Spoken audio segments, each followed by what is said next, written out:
Você sabe por que o maestro não quis ir na loja de ferramentas? Porque ele já tinha muitos instrumentos. Fala pessoal, tudo bem? Eu sou o professor Luciano Kenji e você está no Cinegel, edição especial com os indicados ao Oscar de melhor filme de 2024.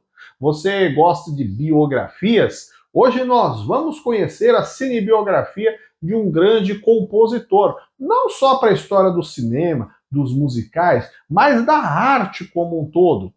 E na verdade você vai pensar, mas o que tem a ver a temática da biografia deste personagem com o tema social geográfico? Aí, para descobrir, você tem que conferir esse vídeo comigo.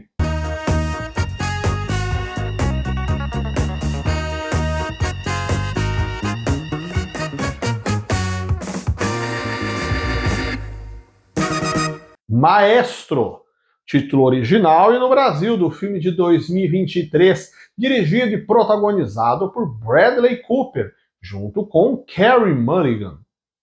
O filme é a biografia do compositor e maestro Leonard Bernstein, que está dando uma entrevista aos 70 anos de idade, fazendo uma retrospectiva de sua vida. Aos 25 anos, ele fez a sua estreia como regente da Orquestra Filarmônica de Nova York, quando ocupava o cargo de assistente do maestro Bruno Walter, que adoeceu e abriu as cortinas, literalmente, para que Bernstein dali não saísse mais. Ao mesmo tempo que sua carreira profissional inicia passos de sucesso que só alçariam a degraus mais altos, em uma festa ele conhece Felícia, uma atriz em início de carreira no teatro com quem as conversas fluem muito bem, e acaba resultando em um flerte e aos poucos engatando um relacionamento sério. O filme seguirá contando a ascensão do compositor, que fica famoso por escrever peças musicais da Broadway, um destaque para Amor Sublime Amor, que foi adaptado para o cinema, e também compondo para o próprio cinema, como o filme Sindicato de Ladrões com Marlon Brando. Mas Leonard, apesar de ser apaixonado por Felícia e constituindo uma família com 3 filhos, tem casos extraconjugais com homens que se tornam conhecidos por Felícia. Resiste ao choque, mas coloca em dúvida sobre os reais desejos do marido e a põe para pensar na sua situação. Se eventualmente o casamento é só uma fachada para esconder do público, de forma que não gere impactos negativos em sua ascendente carreira. O filme seguirá sem focar especificamente no julgamento e o preconceito que a sociedade depositariam na vida de Leonard Bernstein por conta de sua sexualidade, mas foca sim na relação mais íntima dele com Felícia e como ela enfrenta esta incerteza sobre ser ou não amada por ele. Haverá um novo episódio que surgirá nesta relação mais à frente do filme, mas para você descobrir e vivenciar essa experiência, eu deixo o convite para que você confira o filme e volte aqui depois para deixar os seus comentários falando das suas impressões. Como eu já disse, não é o tema principal do filme, mas é o pano de fundo em todo o clima dele, o tema da homofobia.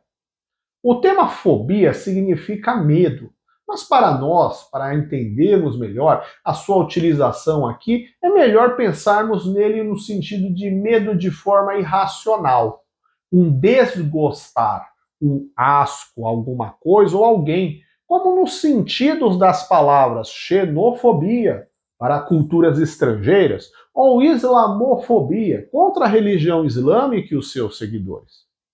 Em um contexto mais atual, o termo homofobia pode ser ampliado para uma LGBTQIA-fobia, já que o primeiro refere-se ao preconceito contra pessoas que sejam homossexuais.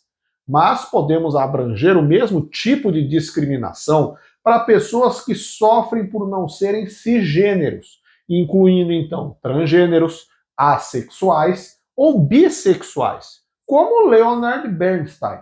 Apesar de que as pessoas próximas a ele, deixando claro que ele já faleceu, se dividem da definição de como adjetivar sua sexualidade, com alguns afirmando que ele era homossexual, enquanto outros dizem que ele era bissexual.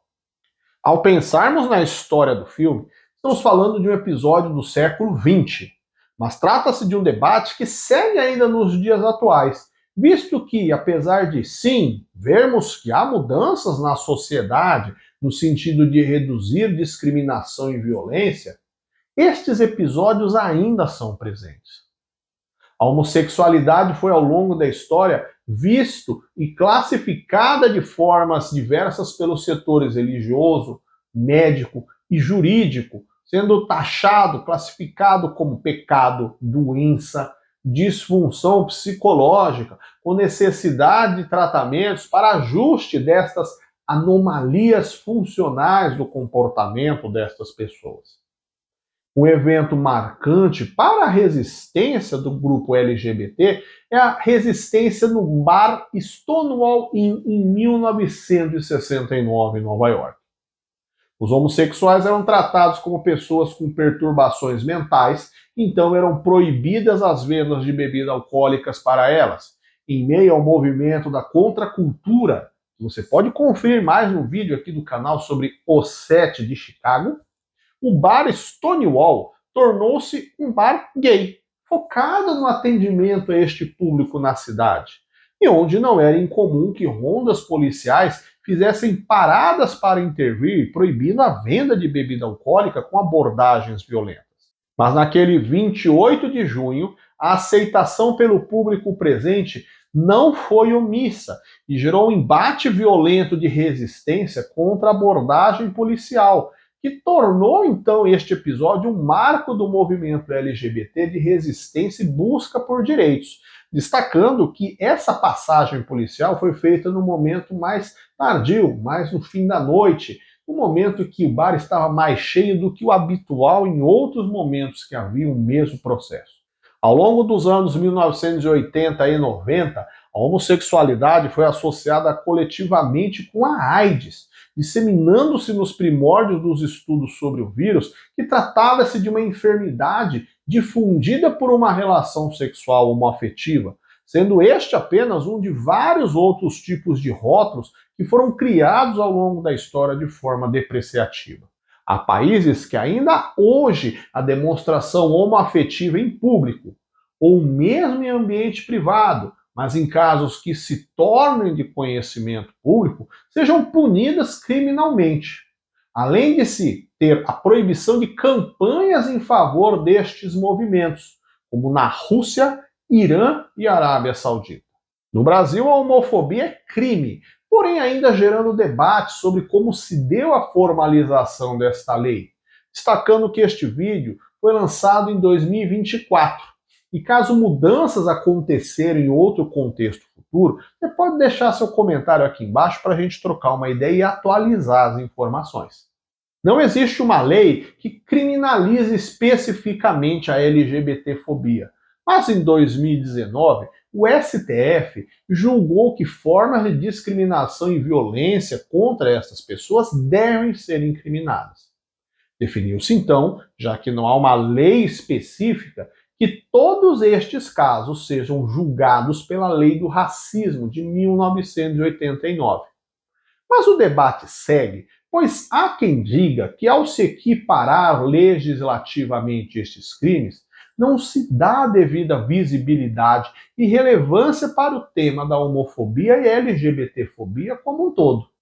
A não existência de uma lei específica é explicada pela dificuldade em se trafegar um projeto para a produção deste documento pelo legislativo brasileiro, com representantes que contram o argumento em favor de seus direitos de expressão religiosa, argumento utilizado para se posicionarem contra, pois dizem que isso geraria uma contradição com outra parte da Constituição, que fala do direito de expressão religiosa.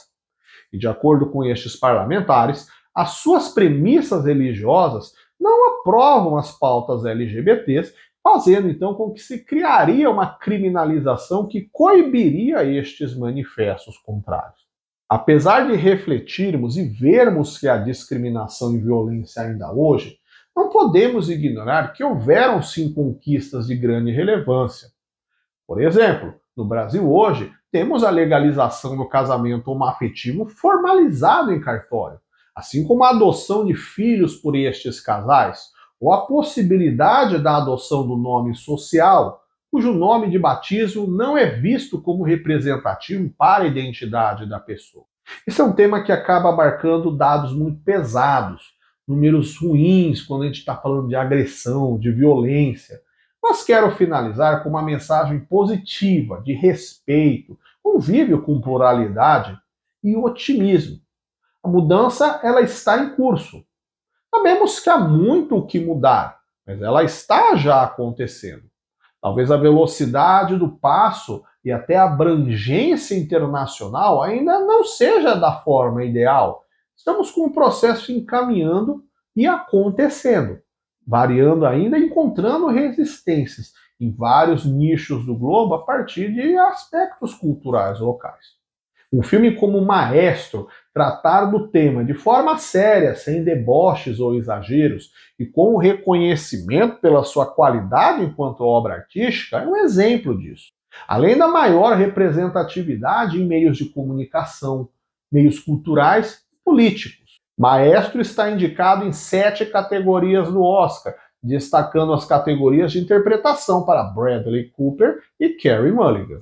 E aí, você assistiu esse filme já? Qual é o seu favorito para o prêmio até agora? Deixe seu comentário aqui embaixo. Gostou? Dá um joinha, compartilha com os amigos. Já se inscreveu no canal? Eu te espero no próximo vídeo e a gente continuando aqui a nossa série, tá?